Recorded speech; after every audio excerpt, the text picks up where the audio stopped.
Good afternoon. आइए बैठिए mister Meena. Thank you.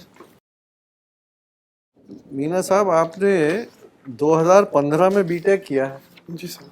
तो अब आप इसके बाद इससे ये आपका लास्ट ईयर का है। ये कौन से एग्जाम में आप क्वालिफाई किए sir last year last year 20 sir. अच्छा ठीक है, चलिए वेरी गुड। आप पूछे था। अनुराग, आप हिंदी मीडियम में इंटरव्यू देंगे ना? जी सर। और हिंदी लिटरेचर आपने लिया है। जी सर। ये यमक अलंकार क्या होता है? सर यमक अलंकार में जब एक शब्द के दो अलग अलग अर्थ निकले उसमें यमक अलंकार होता है। एक शब्द के दो अलग अलग अर्थ। हाँ जी। और श्लेष अलंकार क्या होता है? जिसमें सर एक शब्द दो बार प्रयोग किया जाए लेकिन दोनों जगह अलग अलग अर्थ निकले। अगर मैं कहूँ ये उल्टा है? जी सर, मैं एक बार चेक कर लूँगा इसे। अगर 3 बेर खाती थी वो 3 बेर खाती है, क्या मतलब है? नगन जड़ाती थी वो नगन जड़ाती है, सर कौन सा अलंकार है? सर इसमें यमक है, यमक भी है और श्लेष भी है, दोनों। यमक है तो बताओ, नगन जड़ाती थी वो नगन जड़ाती है, क्या मतलब है? क्या कैसे एक्सप्लेन करो? सर नगन में एक जगह पे कपड़ों से है और नगन दूसरी जगह आभूषण से है। तो ये यमक अलंकार है। वह शब्द फिर है, अर्थ हो रही और जी सर।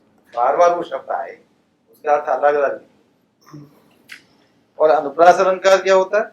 जैसा जब एक वर्ण या शब्द बार बार वो ध्वनि पुनरावृत्ति हो उस ध्वनि की। उदाहरण दीजिए। जैसे कि सर हम जैसे खड़क सिंह के खड़कने से खड़कती हैं खिड़कियाँ। वही मिला अनुप्रास के लिए। कविताएं लिखते हैं जी सर। किस भाषा में? सर हिंदी में। ये अभी देश में काफी सांप्रदायिक तनाव की स्थिति अराइज हुई है पिछले कुछ समय में, पिछले 15-20 दिन में काफी सांप्रदायिक फ्लेयर अप हुआ है। इसका कोई कारण बता सकते हैं, क्या कारण है? सर इसका एक मुख्य कारण है हमारा जो स्टीरियोटाइप्स और सोशलाइजेशन हुआ है, उसमें कहीं ना कहीं उस चीज़ को अलग अलग तरीके से नच किया जाता है और उसे कई लोग अपने बेनिफिट के लिए यूज कर लेते हैं। क्योंकि सोशलाइजेशन में हम कहीं ना कहीं इंटॉलरेंट है दूसरों के जो बिहेवियर है उसको, जिसे हम बोलते हैं कल्चरल रिलेटिविज्म, वो कॉन्सेप्ट हमारे अंदर विकसित नहीं हो पा रहा है। एक तो सर वो है, और दूसरा सर कई जगह पे ये लॉ एंड ऑर्डर का इशू भी रहा है कि जिसे बोलते हैं कि प्रोएक्टिव अप्रोच जो होती है एडमिनिस्ट्रेशन की, वो कहीं ना कहीं लेक थी, कमी थी कहीं जगह। कम्युनल टेंशन के मुझे आप कुछ कारण बता पाएंगे? हिंदुस्तान में शुरू से जब से आज़ाद हुआ उसके बाद हमेशा ये कम्युनल राइट्स होते रहे, इसके क्या कारण है? सर एक तो इसके पीछे रहा सर अंग्रेज़ों की फूट डालो राज करो नीति, जहाँ उन्होंने इकोनॉमी और अलग अलग पॉलिटिकल अलग अलग एंगल से सोसाइटी को डिवाइड कर दिया। तो उस वही जो राजनीति थी उस टाइम की, और उसके बाद जो सोशलाइजेशन, उसके बाद कंटिन्यूएशन रहा सोशलाइजेशन प्रोसेस का, तो हम कहीं ना कहीं अपने करिकुलम या एजुकेशन में भी बहुत चीज़ें इनकलकेट नहीं कर पाए कि हम। और इसके अलावा सर पॉलिटिकल बेनिफिट्स के लिए भी कई जगह इसका यूज किया जाता है, पॉलिटिकल मोबिलाइजेशन के लिए। इसके अलावा sir competition in different sector like economic opportunity are limited. तो पब्लिक ऑर्डर और लॉ एंड ऑर्डर में क्या फर्क है? सॉरी नहीं है।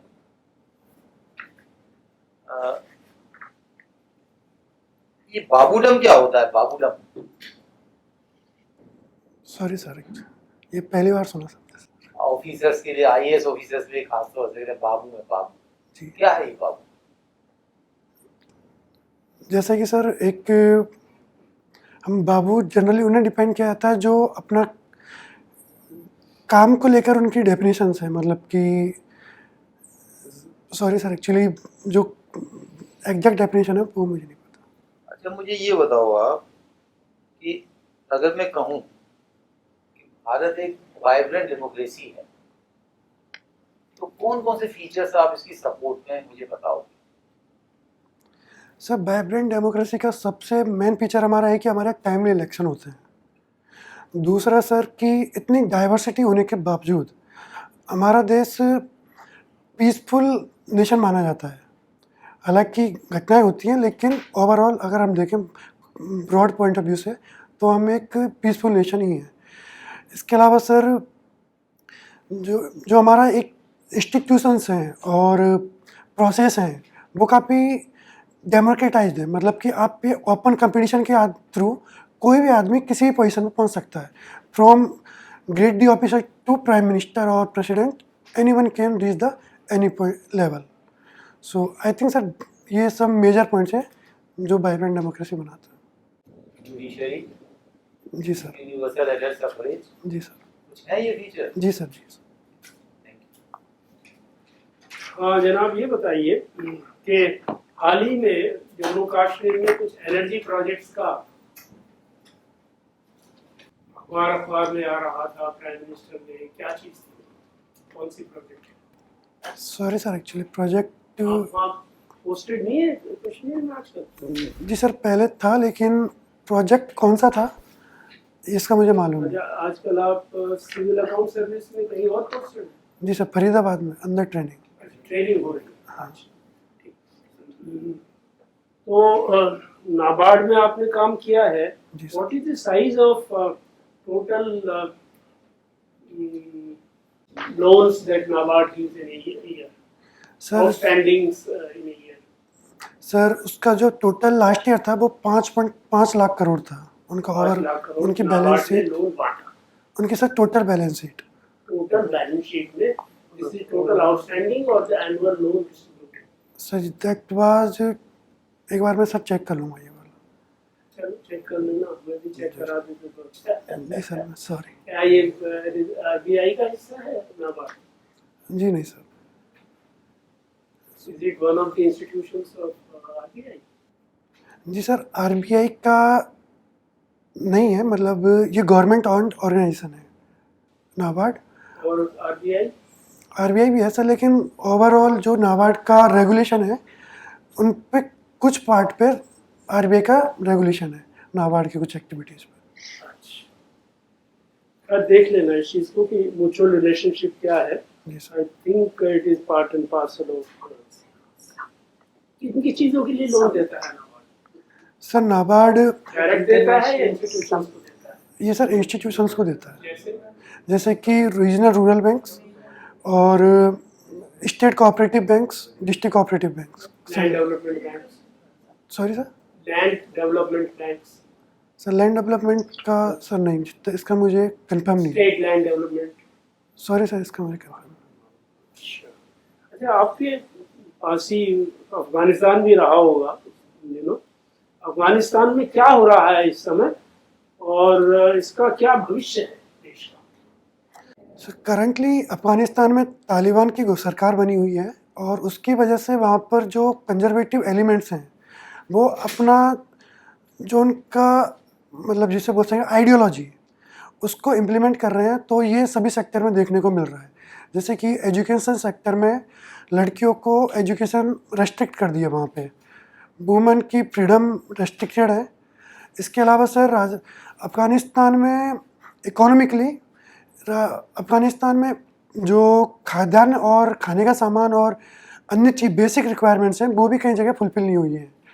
इसके अलावा तो भविष्य क्या होगा सर, इसके भविष्य के लिए सर सबसे इम्पोर्टेंट है कि एक सभी जो आसपास के नेशंस हैं, जो मेजर स्टेक होल्डर्स हैं, ग्लोबल पावर्स हैं, सभी एक तरीके से डिस्कशन करें, डिबेट करें विद तालिबान गवर्नमेंट कि अगर आप ये करते हैं तो we will be supporting you. अगर आप अपना थोड़ा मॉडिफाई करते हैं अपना कल्चर, अपना जो भी पॉइंट ऑफ व्यू है, तो हम आपको सपोर्ट करेंगे। या फिर ये भी कर सकते हैं कि कई जगह उसे बॉयकॉट किया जाए, जैसे कुछ पॉलिसी हैं। और इंटरनली पॉलिटिकल सिचुएशन कैसी है? कौन कौन सी ट्राइब्स रहती है अफगानिस्तान में? सर वहाँ पे मेजर ट्राइब्स है सर पाश्तून एंड हजारा। पश्तून या पख्तून या क्या? सॉरी सर, एक्चुअली सर मैंने जो पश्तूनी, पश्तून में कोई बात नहीं, आपके हिसाब से क्या नाम है, नाम को क्या बोलना चाहिए? Sorry sir. अच्छा, और पश्तून के अलावा सर हजारा कम्युनिटी है इसके अलावा। और इसके अलावा सर वहाँ पे सिख भी हैं। उधर के उस इलाके के सिख तो यहाँ के हुए, इस तरफ के हुए। इसके अलावा सर उनका डिवीजन सिया और सुन्नी में भी है इसका। और विद अभी हाल ही में जो विस्फोट हुए वो किस इलाके में हुए और किनके खिलाफ कौन लोग मारे गए? Sorry sir, I am not aware of. अखबार में नहीं पढ़ा? सर हो सकता है मिस कर दिया हो ये वाला। अच्छा, फिर आपने अखबार में क्या पढ़ा इस बीच 4-5 दिन? उसी का पूछने आपसे।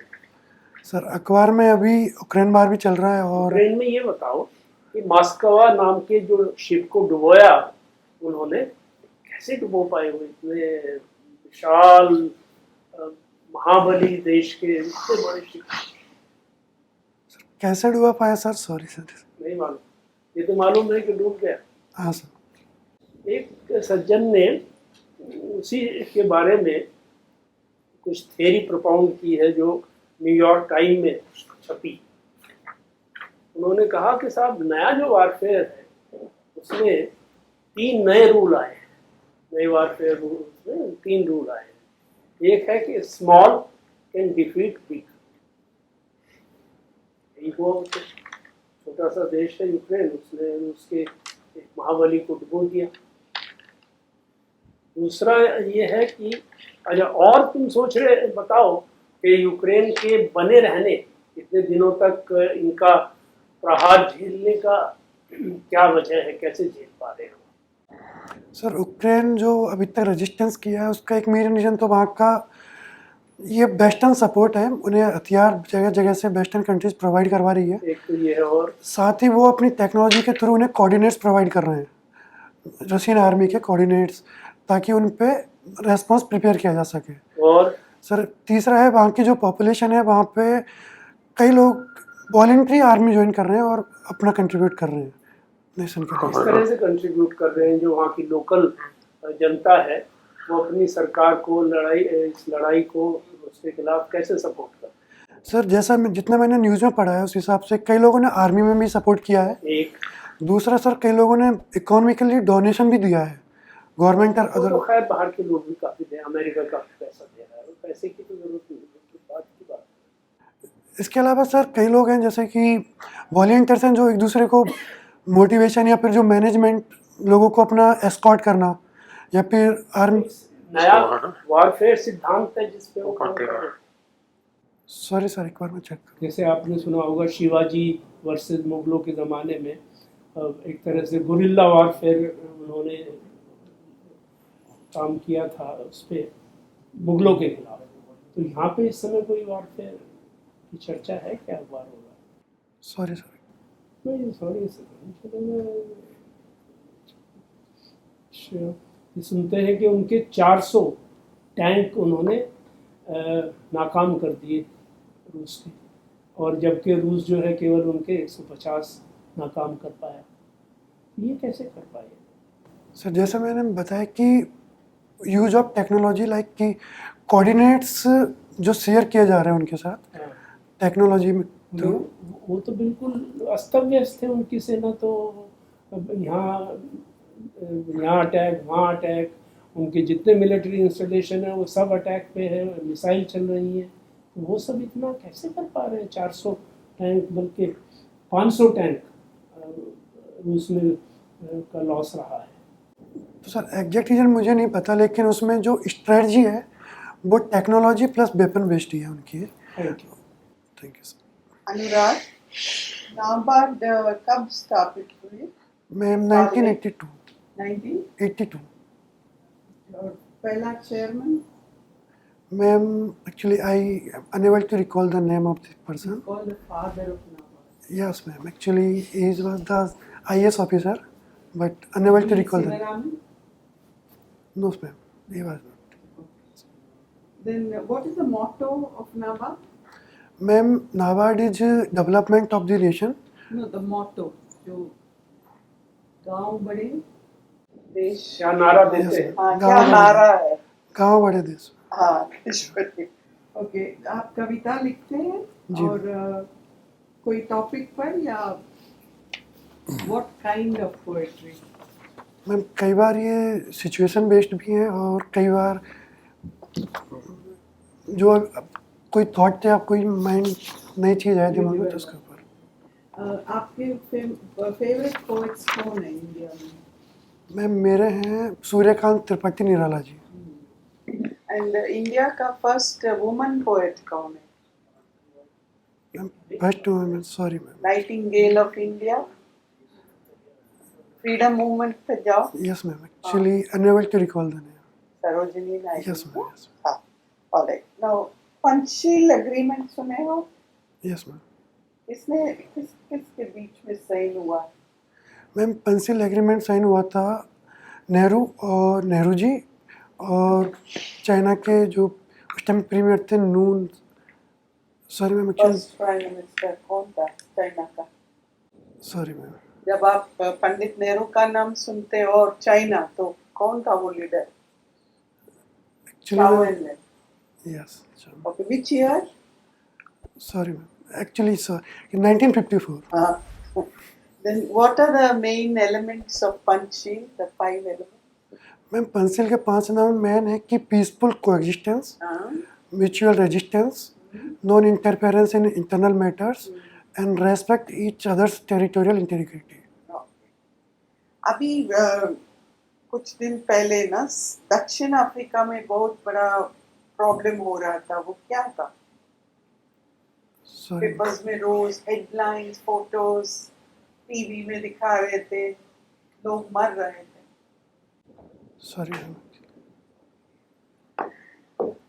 अभी 2-3 दिन पहले जामनगर गुजरात में एक इंटरनेशनल समिट हुआ। किस चीज के बारे में? कौन कौन आए थे? ये समिट किसके बारे में? मैम एक्चुअली समिट हुआ था ये मैं देखा कौन नहीं, थे उस समिट में? एक्चुअली मैम प्राइम मिनिस्टर थे हमारे, ओके, और विदेश से कौन आए थे? मैम विदेश से यूके के prime minister Boris Johnson. Jamnagar. Sorry ma'am, UK का प्राइम मिनिस्टर अभी गए अहमदाबाद ना, और अच्छा, दिल्ली। हमारे पड़ोसी देश में कोई? सॉरी मैं एक बार चेक कर लूँ। मॉरिशस प्रधानमंत्री और WHO नहीं? Yes ma'am, actually okay, thank you. Yes ma'am. ये ऑल्टरनेट डिस्प्यूट रेजोल्यूशन मैकेनिज्म, इसके बारे में सुना है आपने? जी सर। क्या चीज़ हुई इसमें? सर ये जो हमारी न्यायपालिका से जो रूटीन जस्टिस का सिस्टम है, इसके अलावा हम कुछ अल्टरनेट मॉडल डेवलप करते हैं, तो उसके माध्यम से जो डिस्प्यूट रिजोल्यूशन के लिए अल्टरनेट मीडियम है ये। उसमें चीफ जस्टिस साहब ने क्या कहा इस संबंध में? Sorry sir. कुमार विश्वास कौन है? सर नाम ये, सुना है? जी सर, ये इनके बारे में कुछ चर्चा हुई पेपर में 2-3 दिन पहले, कुछ याद पड़ा? जी सर। इस बारे में क्या संदर्भ था? जी सर, दरअसल इनके घर पे पंजाब पुलिस आई हुई हाँ? थी, इनके घर पर पंजाब पुलिस आई थी, क्यों? कोई केस रिलेटेड। कौन सा केस था?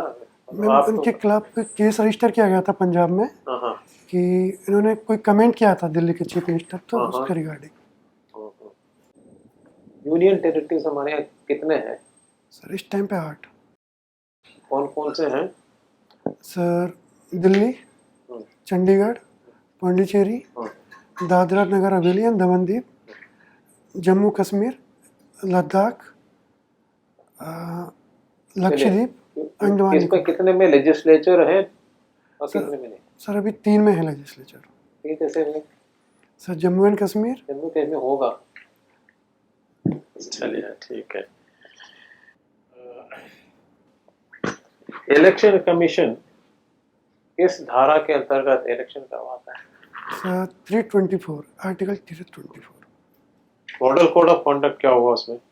Sir model code of conduct है जिस दिन इलेक्शन अनाउंसमेंट की जाती है, उससे लेकर इलेक्शन के रिजल्ट आने तक का जो पीरियड है, उस टाइम पे कुछ लिमिटेशंस होती हैं कुछ स्कीम्स पर, गवर्नमेंट की अनाउंसमेंट्स पर। तो रेरा सुना है? रेरा जी सर। क्या चीज़ है?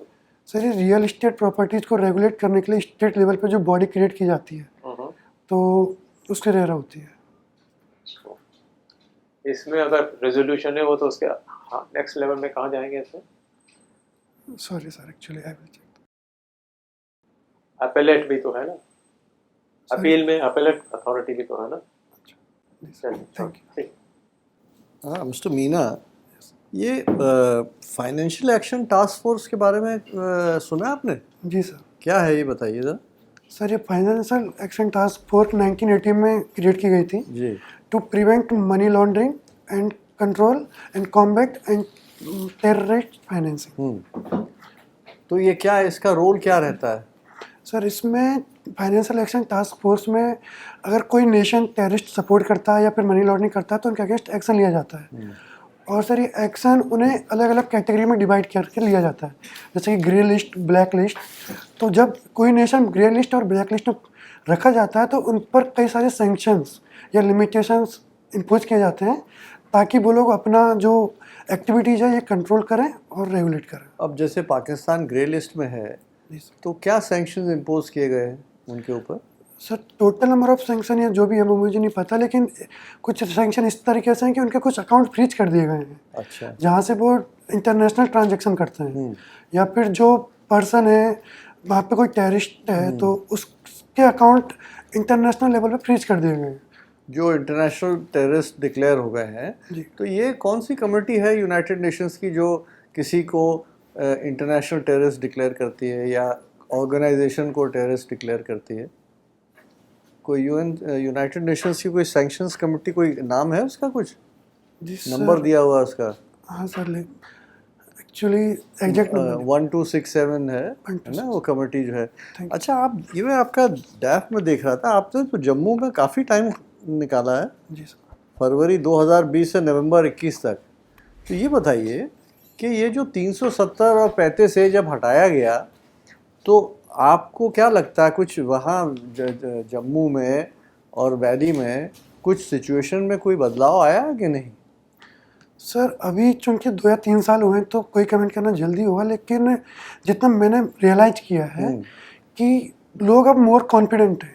अच्छा। जम्मू एंड कश्मीर में विजिट करने को लेकर, क्योंकि अगर फाइनेंस मिनिस्टर ने जो डाटा पार्लियामेंट में दिया, उनका डाटा है कि record number of tourist have visited Jammu and Kashmir region in last 1 year. ठीक।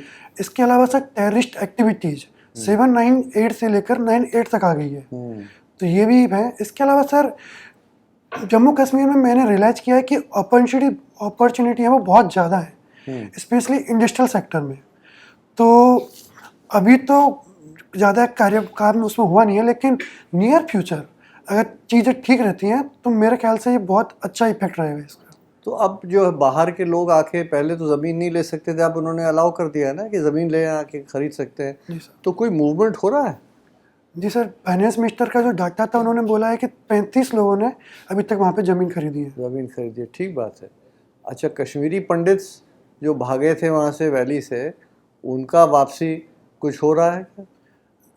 जी सर, इसके लिए अलग अलग गवर्नमेंट ने अलग अलग पैकेज डिक्लेयर किए हैं। पैकेज तो किए हैं, पर हम तो आपसे पूछ रहे हैं क्योंकि आप साल भर रहे वहाँ पे और 1.5 साल रहे हैं, तो कुछ आपको नज़र आया कि कुछ हलचल हो रही है कश्मीरी पंडितों की वापस जाने की, या जम्मू में जो भाग के आ गए हो वो सोच रहे हो कि हम जाएं? जी सर, मुझे नहीं लगता कि वहाँ पे अभी स्पेशली कश्मीर रीजन में कोई अभी सिचुएशन ऐसी नहीं है। हाँ। अच्छा। और अच्छा, ये बताइए, एक ये जो आर्टिकल 35A है उसको जो हटाया है, तो 35A क्या था? सर इसमें एक तो ये था कि आपको परमानेंट रेजिस्टेंट वाला सर्टिफिकेशन था। वेरी ट्रू, तो सबसे बड़ी चीज़ तो वही थी। जी सर। तो इसमें ये जब ये हटा दिया तो इससे लाभ किसको हो रहा है, ये बताइए? जी सर, इससे सभी को लाभ होगा, क्योंकि आप एक तरीके से देश से ब्रॉडर लेवल पे इंटीग्रेट हुए हैं। तो आप सिलोज में नहीं है, अब आप ब्रॉडर लेवल पे इंटीग्रेट है। तो ये सभी के लिए अच्छी बात। पर कहते हैं कि बहुत से लोग थे जो वेस्ट पाकिस्तान से भाग के आ गए थे पार्टीशन के टाइम में, हिंदू थे और सिख थे, जम्मू में रह रहे थे, पर उनको इन्होंने ये रेजिडेंट स्टेटस नहीं दिया था। तो वो जो है इंडियन सिटीजन्स तो थे, पर वो लोकल असेंबली इलेक्शन में वोट भी नहीं कर सकते थे। उनको कुछ फ़ायदा होगा कि नहीं होगा इससे 35A के हटाने से? Sorry sir. चलिए ठीक, तो आपका हम मॉक इंटरव्यू ख़त्म करते हैं और थोड़ा सा आपको फीडबैक देते हैं।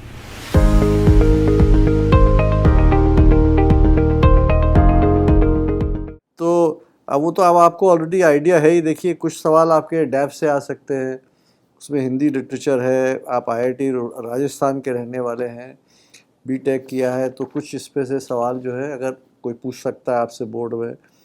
NCC NSS के बारे में, है ना, क्या कब इस्टेब्लिश हुई थी, इसका क्या फ़ायदा है, आपको क्या फ़ायदा मिला इससे, आप कविता लिखते हैं तो इसके बारे में आपसे जिक्र हो सकता है। ये भी पूछ सकते हैं कि आपने जो आखिरी अपनी कविता लिखी है उसकी कुछ लाइन पढ़ के सुनाइए, है ना। तो ये चीज़ आप देख लीजिएगा। अच्छा, नाबार्ड क्योंकि आपने 1.5 साल काम किया है और क्योंकि जम्मू में आप रहे हैं तो आपसे ये सवाल पूछे आ सकते हैं, तो थोड़ा सा इसको देख लीजिएगा अपना, है।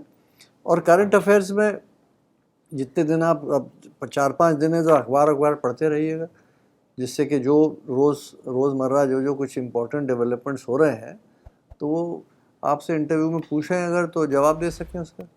ख़ास तौर से जिस दिन आप इंटरव्यू में जाएंगे उस दिन भी ज़रा पढ़ के जाइएगा अखबार को, ठीक है।